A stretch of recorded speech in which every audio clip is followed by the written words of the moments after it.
भाजपा प्रदेश core committee की बैठक का आज आयोजन हुआ है। भाजपा प्रदेशाध्यक्ष सीपी जोशी की अध्यक्षता में ये बैठक हो रही है। मुख्यमंत्री भजनलाल शर्मा, उप मुख्यमंत्री दिया कुमारी, उप मुख्यमंत्री प्रेमचंद बैरवा, राजेंद्र राठौड़, सतीश पूनिया इस बैठक में मौजूद हैं। पूर्व सीएम वसुंधरा राजे बैठक में नहीं पहुंच पाई।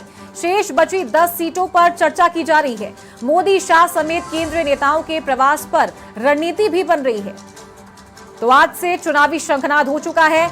आदर्श आचार संहिता प्रभावी हो चुकी है। साथ ही लोकसभा चुनाव की तारीखों का ऐलान भी हो चुका है और जिन राज्यों में विधानसभा चुनाव होने हैं, कुछ सीटों पर उपचुनाव होने हैं, उन तारीखों का भी ऐलान आज चुनाव आयोग के द्वारा कर दिया गया है। तो आज से चुनावी शंखनाद माना जाएगा और इसी के साथ अब से चुनाव प्रचार में तेजी भी आएगी और चुनावी शंखनाद के तहत जो केंद्रीय नेता हैं, जो भाजपा के साथ ही कांग्रेस के और अन्य पार्टियों के फायर ब्रांड नेता हैं, उनका आना शुरू हो जाएगा। प्रदेश में किस तरीके से चुनावी माहौल बनाना है उसको लेकर भी चर्चा की गई।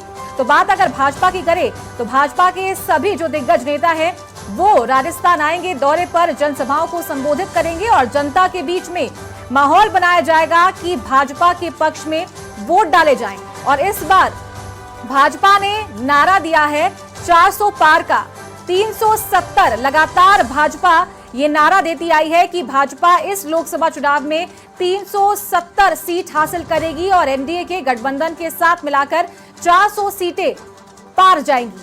और 370 आपको बता दें कि बार बार ये नारा इसलिए भी दिया जा रहा है क्योंकि जिस तरीके से भाजपा अपने मैनिफेस्टो में बड़े मुद्दों को शामिल करती आई है और उन कामों को पूरा भी किया है भाजपा ने, केंद्र सरकार ने, उसी के तहत 370 भाजपा ने इस बार का नारा दिया है। और ये बैठक हो रही है जहां शेष बची 10 सीटों पर चर्चा की जा रही है।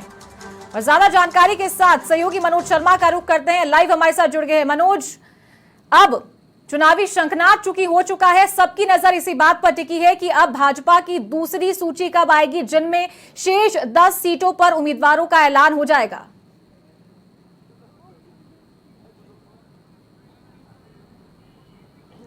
बिल्कुल चारू, बताना चाहूँगा चुनाव आयोग की प्रेस कॉन्फ्रेंस के बाद पूरे देश में आदर्श आचार संहिता लग चुकी है और चूंकि राजस्थान के प्रथम और द्वितीय दोनों चरणों में चुनाव है, चुनाव पहले होने जिसको लेकर पूरी कवायद है तेज हो गई है और भाजपा मुख्यालय में यहाँ पर कोर कमेटी की जो बैठक है वो चल रही है। हालांकि कोर कमेटी के सभी जो सदस्य होते हैं वो इस मौके पर मौजूद नहीं है क्योंकि सभी चुनाव में जुट चुके हैं और यहाँ पर कोर कमेटी की बैठक भाजपा प्रदेशाध्यक्ष जो भाजपा प्रदेश अध्यक्ष है सीपी जोशी, उनकी अध्यक्षता में की जा रही है। साथ ही बैठक में मुख्यमंत्री भजनलाल शर्मा हैं, इसके अलावा उप मुख्यमंत्री दिया कुमारी, उप मुख्यमंत्री पीसी बैरवा, पूर्व भाजपा प्रदेश अध्यक्ष सतीश पूनिया और पूर्व मंत्री राजेंद्र राठौड़ इस बैठक में मौजूद हैं। और प्रदेश की जो 10 सीट शेष रह गई जिन पर कि अभी भाजपा ने अपना प्रत्याशी घोषित नहीं किया है, उनको लेकर मंथन हो रहा है, चर्चा की जा रही है और हो सकता है कि आने वाले 1-2 दिनों में भाजपा अपने शेष बची 10 सीटों पर प्रत्याशी घोषित कर दे। और यहाँ पर एक तरह से कह सकते हैं पिछली बार की तरह 3 जो प्रत्याशी हैं उनका पैनल बनाया जा रहा है जो शीर्ष नेतृत्व को सौंपा जाएगा और शीर्ष नेतृत्व 10 जो शेष बची सीटें हैं उनके प्रत्याशियों की घोषणा करेगा। तो यहाँ कह सकते हैं जो कोर कमेटी की बैठक है वो चल रही है और प्रत्याशियों को लेकर यहाँ पर मंथन किया जा रहा है। चारू, तो मनोज, अगर बात करें दूसरी सूची की तो आज या कल में माना जा सकता है कि भाजपा की दूसरी सूची जारी हो जाएगी।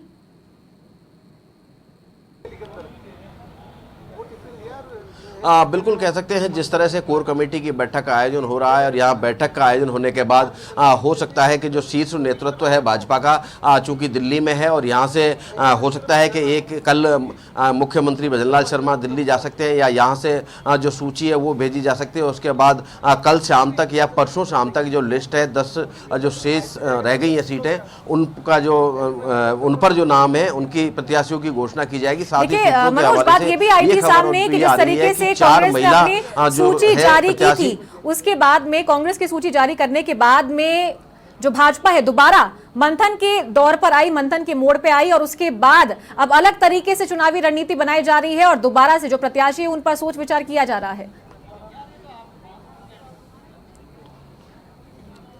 बिल्कुल चारू, कह सकते हैं चुनाव सह और मात का खेल होता है शतरंज की तरह, और यहाँ पर सामने जो प्रतिद्वंदी है उसकी चाल को देखकर भी अपनी चाल बदली जाती है, और यही दोनों जो पार्टियां हैं खास करके भाजपा और कांग्रेस करती हुई नजर आ रही हैं। एक दूसरे की रणनीति को देखकर अपनी अपनी रणनीति और जो बदलती हुई नजर आ रही है। अब जिस तरह से यहाँ पर कांग्रेस ने अपने प्रत्याशी घोषित ठीक किए है हैं, मनोज, तो बहुत कहीं ना शुक्रिया आपका कहीं हमारे साथ जुड़ने के लिए। तो ये थे हमारे सहयोगी मनोज शर्मा, लाइव हमारे साथ जुड़े थे। तो आपको बता दें कि कोर ग्रुप की बैठक इस वक्त हो रही है और जो दिग्गज नेता हैं, भाजपा के प्रमुख नेता हैं, वो इस बैठक में शामिल हैं। किसी कारणवश पूर्व मुख्यमंत्री वसुंधरा राजे इस बैठक में नहीं पहुंची हैं, लेकिन तमाम नेताओं की मौजूदगी में चुनावी रणनीति पर मंथन किया जा रहा है और जो 10 सीटें राजस्थान में बची हुई हैं जिन पर उम्मीदवारों की घोषणा नहीं हुई है, उन पर चर्चा हो रही है।